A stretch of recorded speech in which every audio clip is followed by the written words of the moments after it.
Season 3, Episode 4 of Silo honestly gave me hope. Today, we're talking about why the algorithm may not be able to erase human curiosity, why I think the founders have been putting people in golden handcuffs all along, and why I'm starting to believe this silo isn't just a twisted experiment. And today I'm breaking down 5 clues you may have missed, and I'll also be discussing the unanswered questions I have after watching this episode. But before I get started, let me introduce myself if you're new here. And if you're not new here, then welcome back. My name is Brandy. And I realize that you could be on any channel in the world, but you're right here with me. And I really do appreciate that. So please go ahead and like this video. It really does help the channel out, and I greatly appreciate it. And also subscribe to the channel if you do enjoy watching TV show breakdowns. And don't worry, this video contains no book spoilers because I haven't even read the books yet. Clue number 1 is the title of the episode. Whatever you do,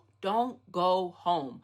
At first, I thought this episode title was simply about Helen and Daniel because they were on a run almost the entire episode. They literally can't go home because someone is tracking them. But by the end of the episode, I realized the title could mean something much bigger.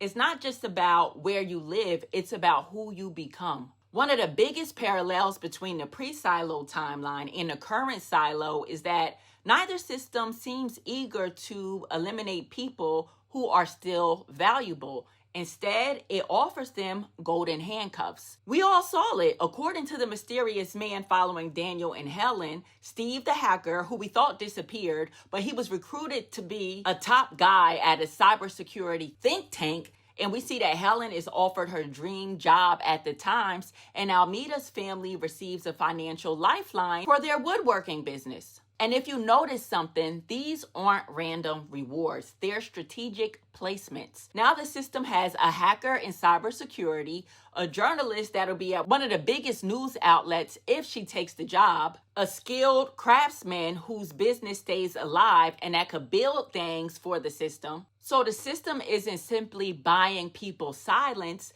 it's placing people where their skills continue benefiting the very system that they were trying to expose.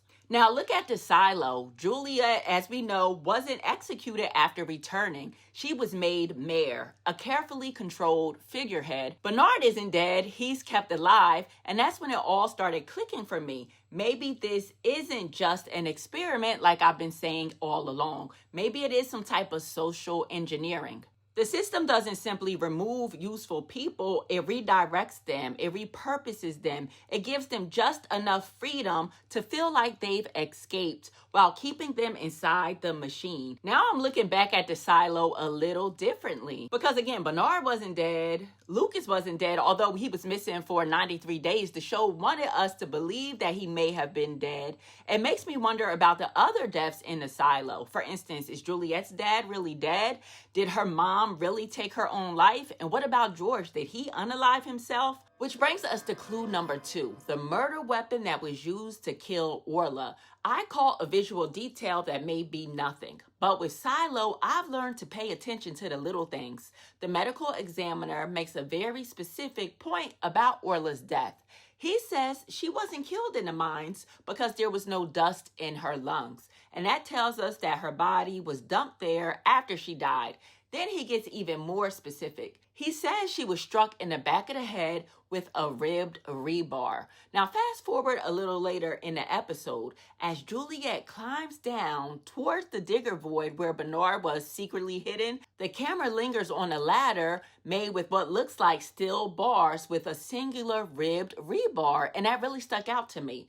Now, I'm not exactly saying this is the murder weapon just yet, and I'm sure there are plenty of places throughout the silo where ribbed rebar is exposed. But Silo is usually very intentional with its visuals. So it made me wonder, why spend time even showing us what looks like a ribbed rebar right after the medical examiner specifically mentions ribbed rebar? Could it simply be visual foreshadowing, or could the show be hinting that Orla wasn't killed out in some random hallway, but somewhere connected to these hidden tunnels and the digger void?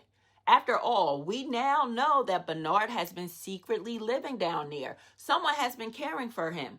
People have been coming and going without the rest of the silo knowing. And if there's one part of the silo where something could happen without witnesses, this would certainly be near the top of my list. Now, I'm not ready to connect all the dots yet, but this feels like one of those visual clues that might make a lot more sense a few episodes from now. And clue number 3 is that the algorithm cannot erase curiosity. Now, this next clue really gave me hope. Hope that my people are eventually going to make it out of the trenches of these silos somehow. But I do think that episode 4 revealed the algorithm's biggest weakness. Throughout the episode, Juliette, she keeps trusting her gut. When she's talking to Shirley, she says that she gets a feeling about people. And she essentially said that she has a bad feeling about Knox, which is heartbreaking to me because I love his character. And I do not want to think about him being a mole just yet. But also she tells Shirley that she has a feeling that if somebody tried to hurt Shirley, that she would kill them. And those aren't logical decisions, they're instincts. And we've heard this before. A few episodes ago, Martha told Juliette, follow your gut. At the time, it simply sounded like wise advice. But looking back, I now understand that conversation between Martha and Juliette may have been foreshadowing what we're seeing on this episode. Because the last few episodes we spent talking about memory suppression, memory protocol, and an algorithm rewriting people's memories. But scientifically, memory and intuition aren't the same thing. Your brain is constantly recognizing patterns below the level of conscious thought. Through the gut-brain axis, your brain and body communicate before you can even explain why something feels wrong. And that's what made me stop and think. Maybe the algorithm can erase memories, but it can't erase their gut instincts and it can't erase their curiosity. I mean, look at Juliette. Everyone tells her that Lucas is dead. She doesn't buy it. Everyone says the Digger void is sealed, that Walker sealed it off. But Juliette, she doesn't buy that either. She keeps asking questions and she's right. So the algorithm and the doctors and the founders, whoever's involved, they might have learned how to suppress memories, but they never figured out how to suppress curiosity. And if I'm right, that may be exactly how our people eventually beat the system. Not because they remember everything again, but because they never stop asking about something that doesn't feel right. And clue number 4 is the algorithm continuously leaving openings. Now, one thing that keeps bothering me about this show is that if the algorithm is almost all-knowing, why does it keep letting things slide? For instance, Kennedy and the Outsiders, they move through the silo, through all these different secret routes. And Juliette, she was able to escape and make it all the way down to the void that was supposed to be sealed off. And Lucas was able to hide for 3 months in the mines without being detected. And so on and so forth. It's so many examples that it stops being a coincidence. So why haven't the founders or the algorithm or the leadership closed off every path? Is it that the algorithm isn't allowed to stop the game too early? And then over in the pre-silo timeline, Daniel and Helen spend the episode searching for Steve's chess opponent.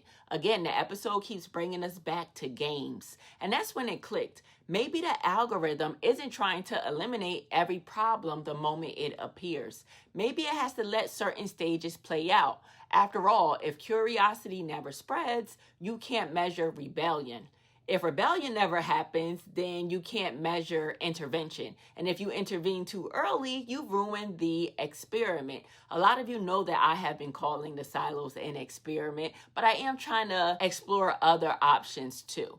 But anyway, I started to wonder if these hidden tunnels, secret passages, and even some of these close calls aren't necessarily failures of the algorithm. Maybe they're features. Maybe the algorithm isn't just managing the silo, it's managing the pace of the experiment. Because a perfect prison doesn't leave openings, but a carefully designed experiment has to let the subjects make choices. Otherwise, what exactly are they measuring? And clue number 5 is a theme that kept popping up throughout this episode: succession. Not just who's in charge, but who inherits the mission. Now look at Supply. Carla has been MIA, and Orla becomes the next person carrying that knowledge. Then Orla is murdered and Glenda has already taken over her office. It's like the system barely skips a beat. Now look at Lucas. He tells Kennedy the truth about the outside and Kennedy doesn't believe him. But then Sandy returns saying Juliette has gone down into the digger void, and Kennedy, he doesn't walk away. In fact, he's ready to use his secret route to go down into the digger void and help Lucas find Juliette. And that made me think, is Kennedy becoming the successor of Lucas? Not officially, but he's beginning to inherit Lucas's knowledge. And the same thing is happening in the pre-Silo timeline. Daniel and Helen are chasing Steve's clues by searching for the chess opponent. Different timelines, but it's the same pattern. The knowledge keeps moving. The people change, but the mission lives on. Now we're moving on to the question section of this video. Who really killed Orla? Right now, the show seems to be pointing us towards her boyfriend Mike and maybe even Glenda Harwood, but they're starting to feel too obvious. Are they genuine suspects, or is Silo setting us up for an even bigger reveal? And while we're at it, where has Carla McClain been all of this time? And my second question, who actually knows Bernard is still alive? I mean, well, we know that Juliette knows now, but who set this whole thing up? My first guess is that it's Sims. But does Camille even know? Does the algorithm know? Does Lucas know? I have so many questions about who's been helping House Bernard down in the digger void. And my third question, was anybody else expecting a big Helen reveal this episode? I mean, we spent a lot of time in her ex's apartment, and between the expired pickles and all of the artwork and the little details, I'm convinced that there were timeline clues hidden in that set. But my biggest question is still, why did Charlotte choose Helen? Helen had just been fired for publishing a story based on a source that couldn't be verified. She wasn't working for a major news outlet, just a small local outlet. So why trust her with suspicions about something as massive as the retaliatory mission? Did Charlotte know something about Helen that we don't? Or was Helen already investigating something much bigger than we realize? And my next question is, what will happen to Nurse Amy now? Do you think that they will send her out to clean? I was not expecting Nurse Amy to help Juliette out. But I'm still curious to know how Sims knew exactly to go to level 76 to the pump room. I know that he mentioned that Amy had family on that level, but for him to go exactly to the pump room was a bit suspicious to me. But nonetheless, guys, that's all I have for today. If you made it this far in a video, please do me a favor and drop me down a yellow heart below. And as always, let me know what clues that I may have missed. You guys are seriously detectives in the comment section. You all clock a lot of things that I certainly don't. So let me know all your thoughts, any theories you have, even if you think they are silly. I hope you all stay safe out there. And until I see you next time, peace.